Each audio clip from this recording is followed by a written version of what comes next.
এর আগে আমার এই চ্যানেলে বেনজিরের গডফাদারকে এই সংক্রান্ত দুটো ভিডিও করেছিলাম এবং ভিডিও দুটোতে বেনজিরের আসল গডফাদারকে খুঁজে বের করার চেষ্টা করেছিলাম। এবার এমন একজনকে পাওয়া গেল যিনি শুধু বেনজির না, বেনজির এবং আনারের অপকর্ম আড়াল করার প্রাণপণ চেষ্টা করছেন।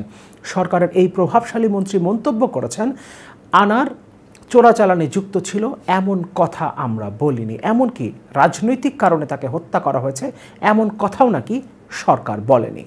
পাশাপাশি বেনজির সম্পর্কে তিনি মন্তব্য করেছেন, বেনজিরের সম্পদের যে বিবরণ আসছে সেখানে কাগজপত্র ঠিক আছে, কিছু ভুলভ্রান্তি থাকতে পারে, কিন্তু তিনি কোনো অপরাধ করেছেন, তিনি সম্পদ দখল করেছেন, অবৈধভাবে সম্পদ অর্জন করেছেন এমন কোনো তথ্য নাকি এখন পর্যন্ত আসেনি। এবং তিনি বলছেন যদি তদন্ত কর্মকর্তারা প্রমাণ করতে পারে তখন দেখা যাবে কোনো ব্যবস্থা নেওয়া যায় কিনা। এটাও অবশ্য সেই তদন্ত কর্মকর্তাদের উপর একটা থ্রেট, যে যারা তদন্ত করছে তারা যদি খুঁজে বের করতে পারে, তাদেরকে একটা চ্যালেঞ্জ দিয়েছেন তিনি। কারণ মন্ত্রী নিজে বলেছেন এখন পর্যন্ত যে কাগজপত্র আসছে সেগুলো ঠিক আছে এবং সেখানে কিছু ভুলভ্রান্তি থাকতে পারে, সেটা বড় কোনো অপরাধ না। আমরা এই মন্ত্রীর বক্তব্যগুলো একটু দেখি। তার আগে বেনজিরের এখন পর্যন্ত কি সম্পদের বিবরণ আমরা পেয়েছি সেগুলো একটু দেখে নেই। তারপর মন্ত্রীর মন্তব্যের সাথে আমরা মিলিয়ে বোঝার চেষ্টা করব তিনি কতটা প্রাণান্তকর চেষ্টা করছেন বেনজিরকে বাঁচাতে, পাশাপাশি আনারকে ক্লিনচিট দিতে। বেনজিরের পরিবারের নামে এখন পর্যন্ত ঢাকায় 12টি ফ্ল্যাটের খোঁজ পেয়েছে দুদক। এর মধ্যে গুলশানে 4টি ফ্ল্যাটের খোঁজ দুদক আগেই পেয়েছিল, নতুন করে সংস্থাটি আরও 8টি ফ্ল্যাটের খোঁজ পেয়েছে।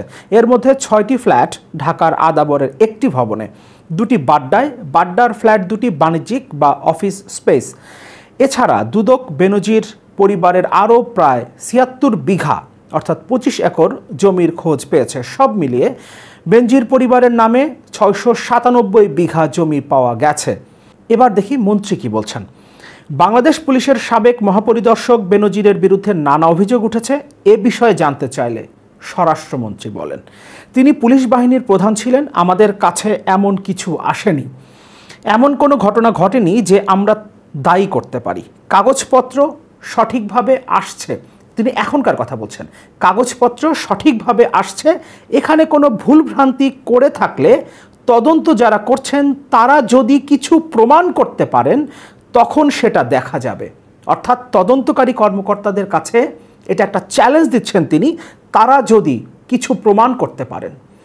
স্বরাষ্ট্রমন্ত্রীর কাছে মনে হচ্ছে এখন পর্যন্ত বেনজিরের যে সম্পদের তথ্য আসছে, যে কাগজপত্র এসেছে সেগুলো সঠিকভাবে এসেছে এবং এখানে যদি কিছু ভুলভ্রান্তি থাকে, অর্থাৎ বেনজির কোনো অপরাধ করেছেন, অন্যায়ভাবে সম্পদ অর্জন করেছেন, সেটা অন্তত স্বরাষ্ট্রমন্ত্রীর মনে হচ্ছে না। এতদিন পরে এসে দুর্নীতি দমন কমিশনের আইনজীবী বলছেন বেনজিরের বিরুদ্ধে দুর্নীতির প্রমাণ পাওয়া গেছে। বেনজির পালিয়ে গেছেন 4 মে, 23 এপ্রিল তার বিরুদ্ধে তদন্ত কমিটি গঠন করা হয়েছিল এবং 1 মাস পরে এসেও স্বরাষ্ট্রমন্ত্রী বলতে পারেননি তিনি দেশে আছেন নাকি বিদেশে পালিয়ে গেছেন। এবং তারপর এতগুলো দিন যাওয়ার পর 13ই জুন দুদকের আইনজীবী বলছেন বেনজিরের বিরুদ্ধে দুর্নীতির প্রমাণ পাওয়া গেছে। দুর্নীতি দমন কমিশনের আইনজীবী খুরশিদ আলম খান বলেছেন, পুলিশের সাবেক মহাপরিদর্শক বেনজির আহমেদ ও তার পরিবারের সদস্যদের বিরুদ্ধে জ্ঞাত আয় বহির্ভূত সম্পদ অর্জনের প্রমাণ পাওয়া গেছে। বৃহস্পতিবার দুপুরে খুরশিদ আলম খান প্রথম আলোকে কথা বলেন। তিনি বলেন, বেনজির আহমেদের দুর্নীতির তথ্য প্রমাণ পাওয়া গেছে, এখন দুদক কমিশন যদি মনে করে তাহলে মামলা হবে। নিশ্চিতভাবে তিনি বলতে পারছেন না দুর্নীতি দমন কমিশন মামলা করবে কিনা। দুর্নীতি দমন কমিশন যদি মনে করে তাহলে এখন মামলা হতে পারে। এবং দুর্নীতি দমন কমিশনের তদন্তকারী কর্মকর্তাদের উদ্দেশ্যে স্বরাষ্ট্রমন্ত্রী বলেছেন তারা যদি কিছু প্রমাণ করতে পারে তখন সেটা দেখা যাবে। অর্থাৎ মামলা হবে কিনা সেই কথাটা স্বরাষ্ট্রমন্ত্রীও স্পষ্ট করে বলছেন না, দুর্নীতি দমন কমিশনের আইনজীবীও স্পষ্ট করে বলতে পারছেন না। স্বাভাবিকভাবেই স্বরাষ্ট্রমন্ত্রী যখন এই মন্তব্য করেন, তারপর দুদক আইনজীবীর মামলা হবে কিনা সেটা নিয়ে সন্দেহ থাকাটা খুবই স্বাভাবিক।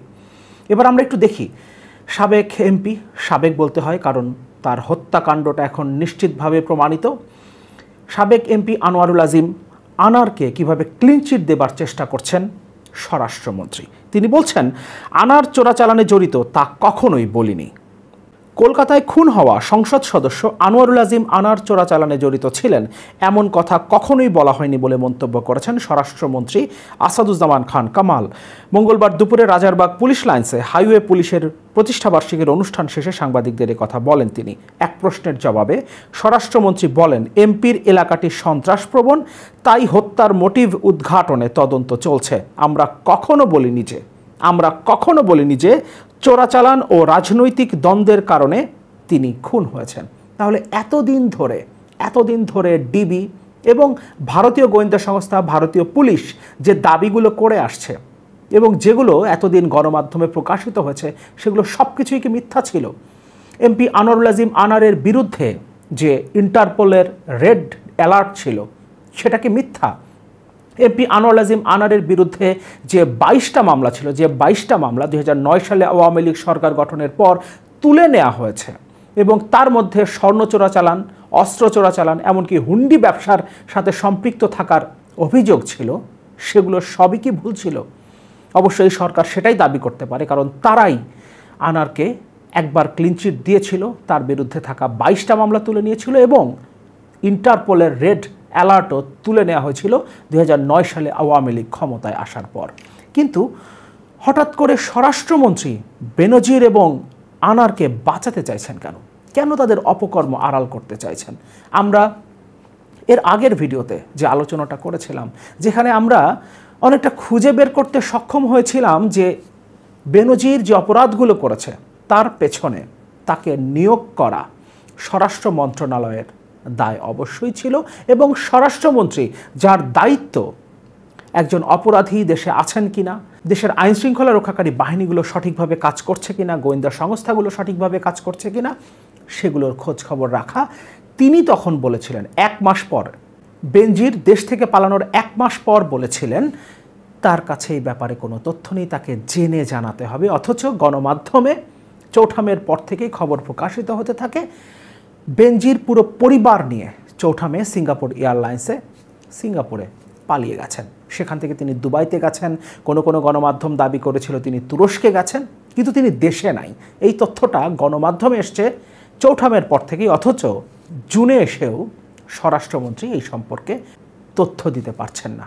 স্বরাষ্ট্রমন্ত্রীর কাছে তথ্য থাকবে না, আমরা তাকে এতটাও অথর্ব মনে করি না, স্বরাষ্ট্র মন্ত্রণালয়কে এতটাও অথর্ব মনে করি না। এবং কেন করি না সেটা আমি আমার সেই ভিডিওতে বলেছিলাম।